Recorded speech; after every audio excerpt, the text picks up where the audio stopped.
Parents need to be responsible for what their children are watching on TV, what kind of video games they're playing, what they're looking at on the computer. You cannot put that responsibility successfully in the hands of others.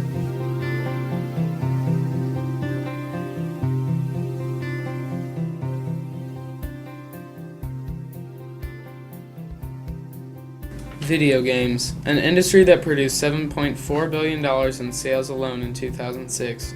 Video games are available in almost any store you visit and are present in 74% of all children's homes. Video games are highly popular due to their interactive gameplay, and they create the feeling of control over a fictional character of your choice. But a problem is at hand. 70% of mature-rated video games are being marketed to children under 17. Children and teens who play teen or mature-rated games for a minimum of 40 minutes a day may witness over 180 incidents of aggression per day, or 5,400 incidents per month. If this trait continues, by the time the average child is 18 years old, they will have witnessed 200,000 acts of violence and 16,000 murders. Playing violent video games activates a different part of the brain than playing non-violent video games. I mean, you can clearly see in MRIs and looking at brain activity that different centers within the brain are activated by engaging in violence. And they're the same centers that are activated when you would engage in real-world violence. If someone has a tendency to violence, there are any number of stimuli that could influence them.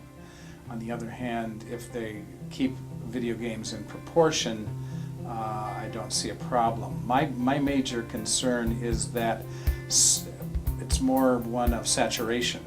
There are so many games that are simply shooting stuff as opposed to doing other interesting things, that I think if somebody just plays those kinds of games that it limits their worldview. I don't think it necessarily means they're going to go out and shoot anyone. There is currently a video game rating system, the Entertainment Software Rating Board, or ESRB for short. This board, along with a series of parent raters, gives video games rating labels based on their content, much like the movie and music industries.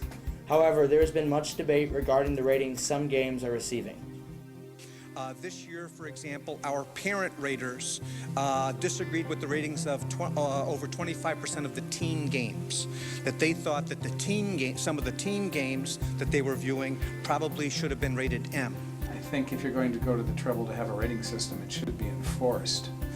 There's several levels, I think, of enforcement. They start with parents, and they go all the way up to the national level, and the rating system falls down in here somewhere nearest to the parents. So if the parents help enforce it, then I think it's a good thing, as should the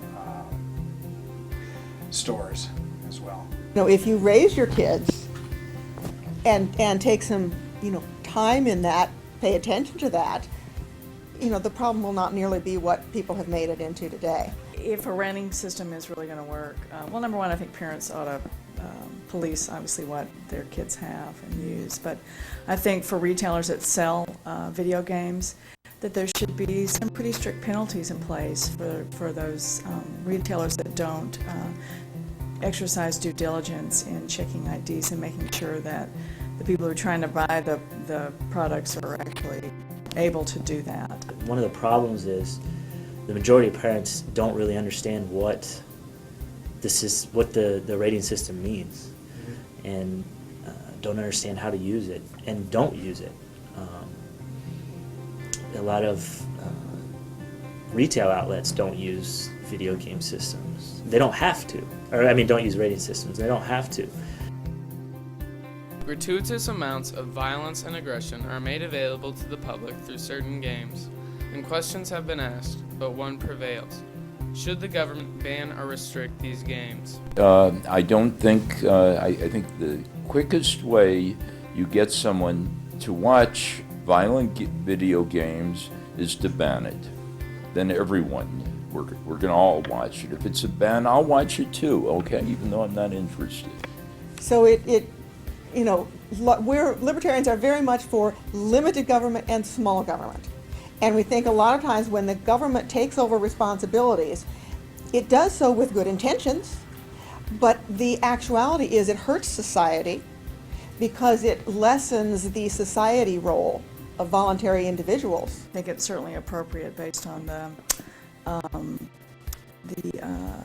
nature of some of these video games that they really exercise some due diligence. So I think, yeah, there should be penalties in place. There aren't any real penalties even for the movie rating system. I don't think we should incarcerate anyone.